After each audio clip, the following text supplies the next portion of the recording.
Most people think dopamine is about pleasure, that jolt you get when you win a prize, eat something sweet, or get a bunch of likes on a post. But that's not really how it works. Dopamine isn't about the reward itself. It's about the pursuit of the reward. It's the molecule that gets you moving, gets you chasing, gets you striving. When you understand that, everything begins to shift. You stop chasing quick highs and you start thinking about how to structure your life in a way that keeps you engaged, driven, and deeply fulfilled over the long term. Dopamine operates on a cycle. You anticipate something desirable, dopamine levels rise, and that rising signal pushes you to act. It's that increase that makes you feel motivated. Then, once you reach the goal, dopamine levels drop again, not to baseline, but often below it temporarily. That drop is crucial to understand because if you're constantly chasing high dopamine hits without respecting the cycle, your baseline lowers over time. You feel flat, unmotivated, and ironically, you start needing more stimulation just to feel normal. Now think about this in your day-to-day life. Let's say you set a goal, like studying for an exam, building a business, or training for a competition. If you're only focused on the end result, the grade, the money, the trophy, you miss where the real dopamine is. It's in the process. It's in the tiny wins. It's in showing up consistently, tracking your progress, hitting a new personal best, even if it's small, those micro moments of effort and forward movement, those are where dopamine is doing its work. And if you start recognizing and appreciating those moments, your brain starts to associate the effort, not just the outcome, with reward. There's a phrase that helps here. The reward is in the effort. And that's not just motivational fluff. That's neurobiology. When you can train your brain to release dopamine during the grind, during the study session, during the workout, during the early mornings, you build a loop that reinforces motivation from within.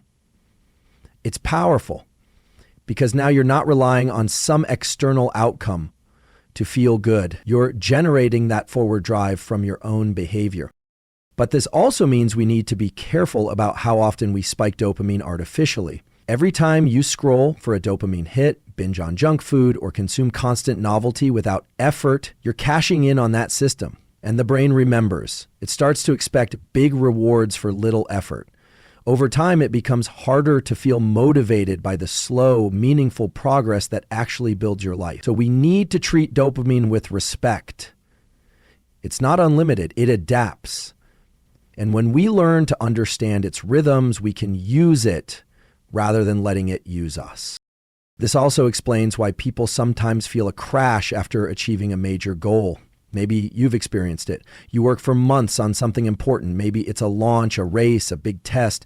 And then the moment it's over, there's a dip, not just physically, but emotionally. That dip is your brain resetting. It's normal.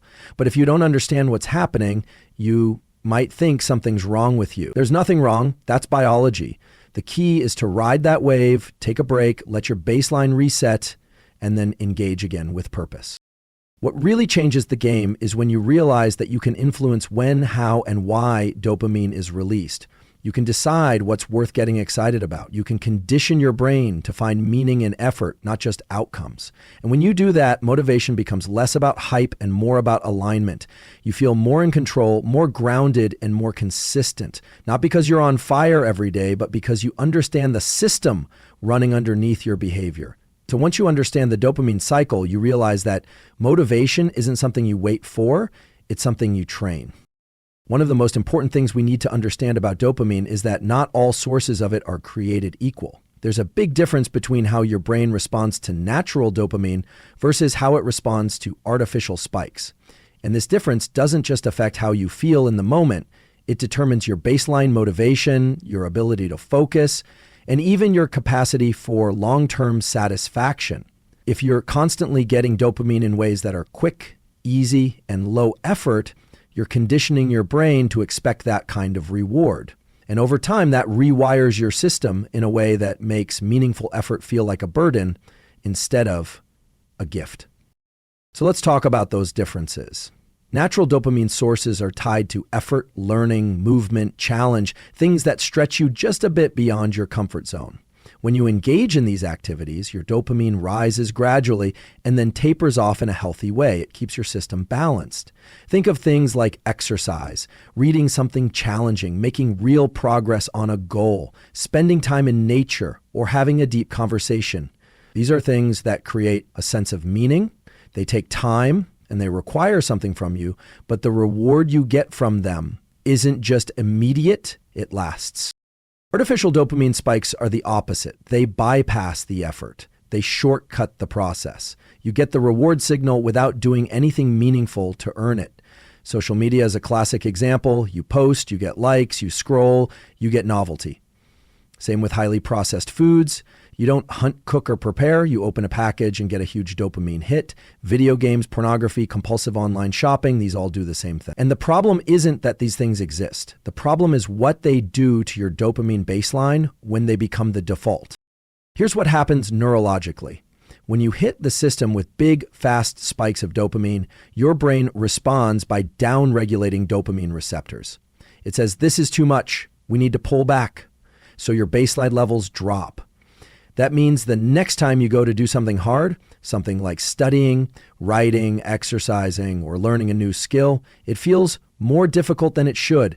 It feels dull, uninspiring. Not because the activity is the problem, but because your dopamine system has been overstimulated and now it's under-responsive. The highs start to feel lower and the lows start to feel deeper. That's the trap. The only way out of that loop is to reset the system.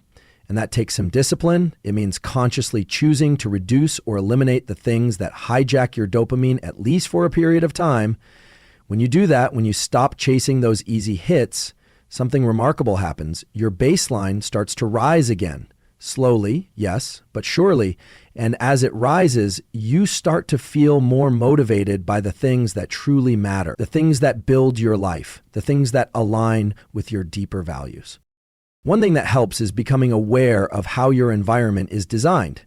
If you're surrounded by triggers that offer fast dopamine, your phone on the desk, notifications always on, sugar in arm's reach, it becomes almost impossible to stay focused on the slow, meaningful path. You're not weak. Your environment is strong. And your job is to redesign that environment to work for you, not against you. Sometimes that means adding friction between you and your distractions. Other times it means making access to meaningful effort easier and more attractive. We also need to stop moralizing dopamine. It's not good or bad. It's a tool. And like any tool, it can be misused. The key is not to avoid pleasure, it's to understand its role. When you earn dopamine through effort, it reinforces your identity. It tells your brain, this is who I am, this is what I value. When you get dopamine without effort, it confuses that system. It says, this is easy, do more of this even when it doesn't serve you long term. So the challenge isn't just about avoiding cheap dopamine, it's about actively choosing better sources. Choosing to find joy in challenge, to associate progress with pleasure, to tie your reward system to things that make you grow. That's how you build a brain and a life that's resilient, motivated, and deeply alive.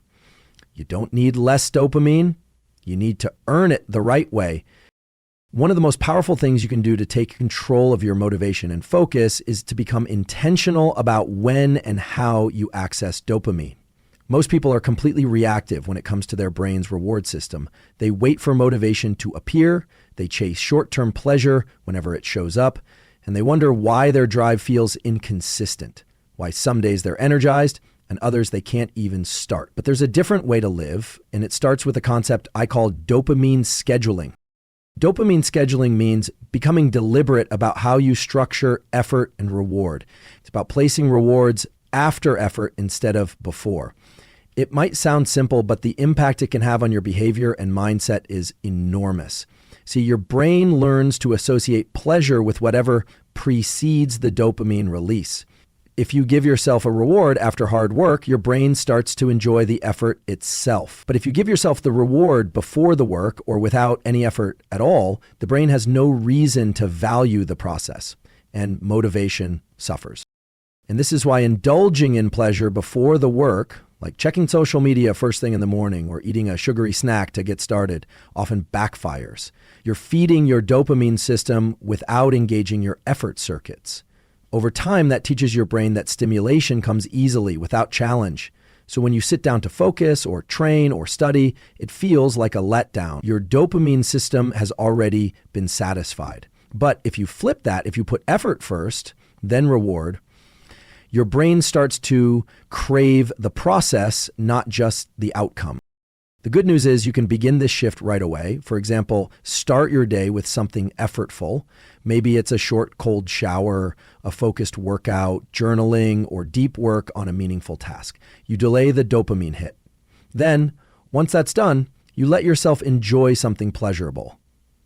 That might be coffee, music, time outside, or even something simple like checking your messages. The key is that you've now taught your brain effort comes first, then reward. You're conditioning motivation. There's also something else that happens when you delay rewards. You build discipline. And discipline isn't about restriction. It's about freedom. When you know how to manage your dopamine, you're no longer a slave to every craving or distraction. You're not being pulled in 1,000 directions by your impulses. Instead, you're the one deciding what to focus on, when to act, and how to reward yourself. That control creates confidence, and that confidence builds momentum.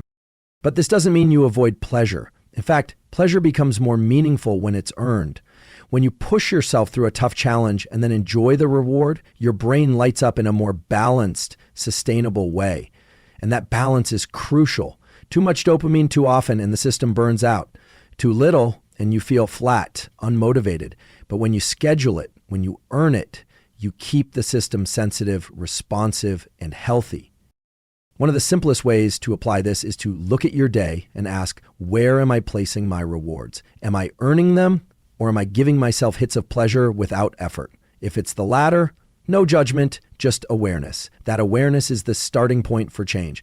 From there, begin shifting your routine. Introduce friction before pleasure. Stretch the delay between action and reward.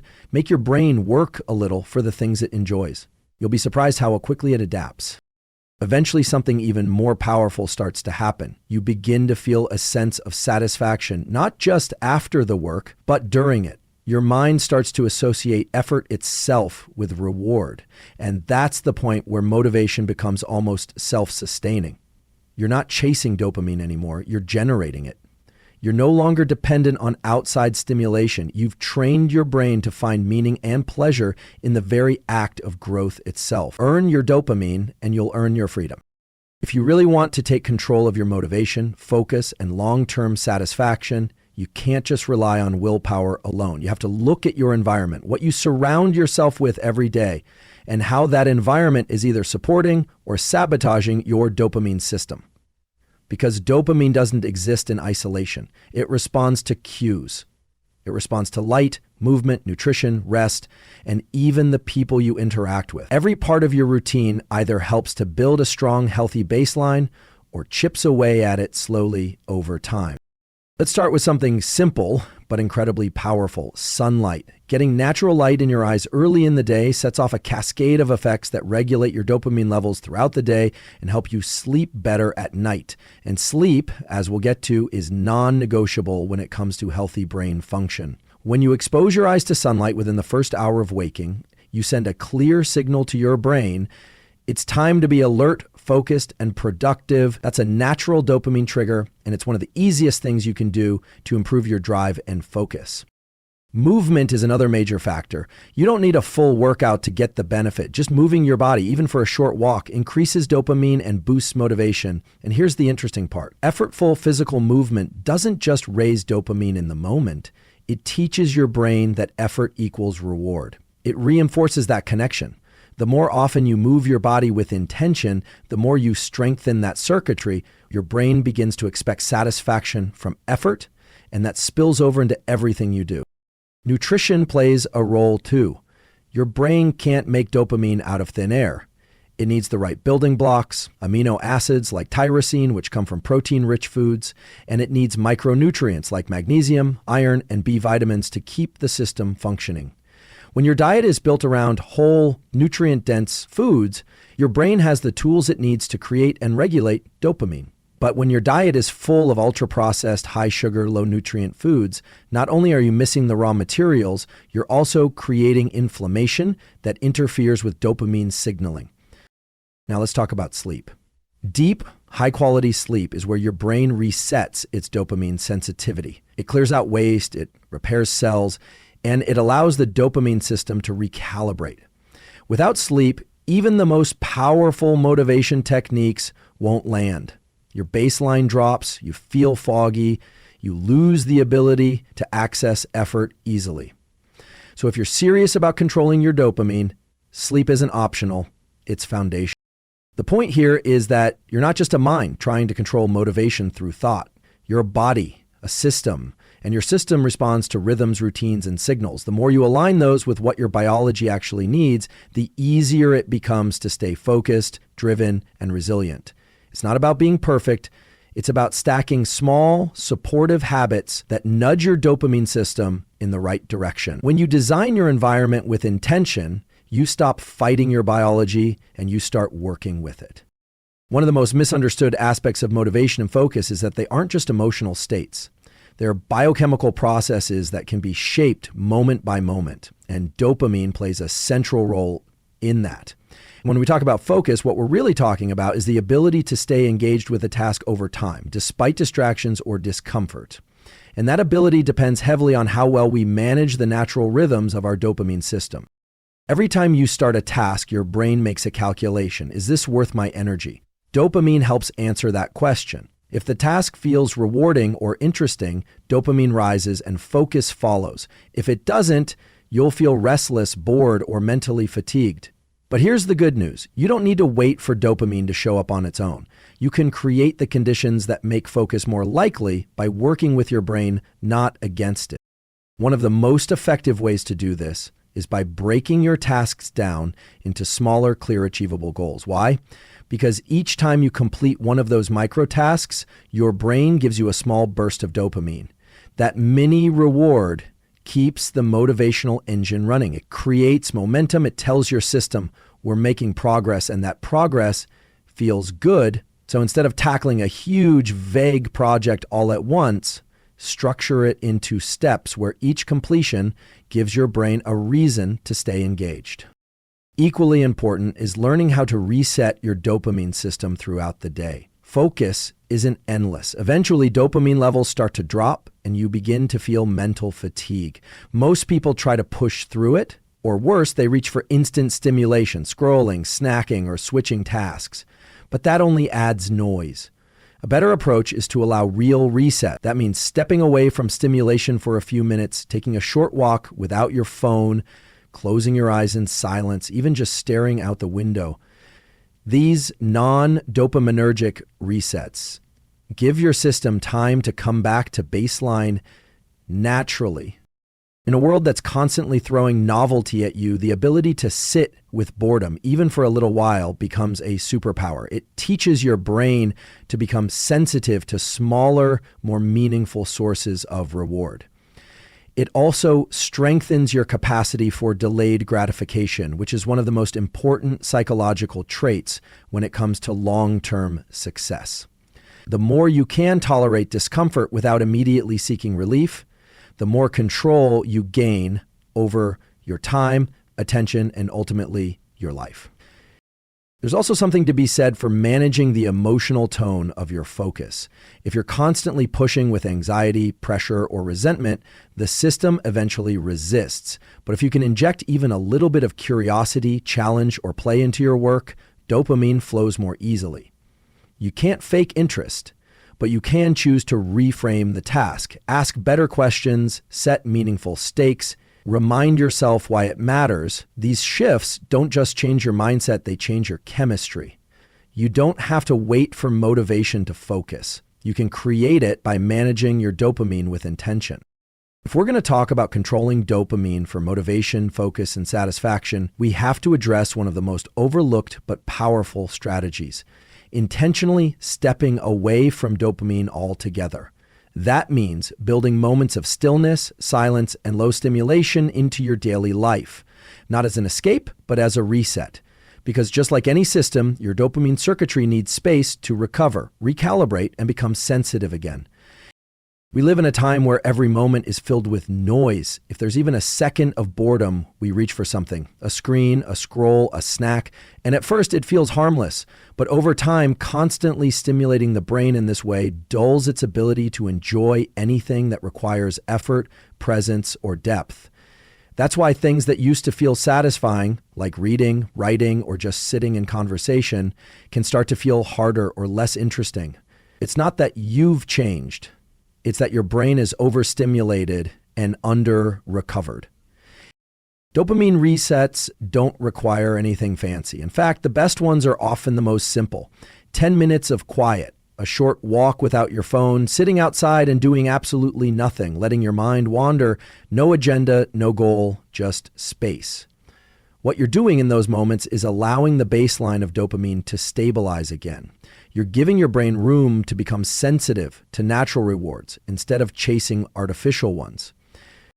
It's also in these low stimulus states that some of your best thinking starts to emerge. You gain insight, clarity, and perspective, not because you're trying to force it, but because you've created the mental room for it to surface. And this isn't just a productivity trick. It's a way of reclaiming a deeper sense of satisfaction, the kind that comes not from chasing something, but from simply being with what is. You'll find that the more often you take these short resets, the more energized and focused you become during your periods of work. The contrast sharpens your drive. It reminds your nervous system that not everything needs to be fast, loud, or novel to be meaningful. Sometimes the most powerful way to build motivation is to stop stimulating it and let it rebuild on its own. You don't need to add more to feel better. Sometimes you just need to take a step back and let your system breathe. So when we talk about controlling dopamine for motivation, focus, and satisfaction, what we're really talking about is taking ownership of your internal state, understanding how your brain responds to effort, how it builds reward, and how it recovers. You're not at the mercy of motivation. You're not stuck in distraction. You have the ability to train your system to find meaning in challenge, to delay gratification, to protect your focus, and to reconnect with what truly drives you. And when you do that, when you earn your dopamine through the right habits, in the right environment, with the right timing, you don't just perform better, you start to feel more aligned, more resilient, and more alive. This isn't about chasing more. It's about learning to use what you already have, the chemistry of your own brain, to build a life worth showing up for.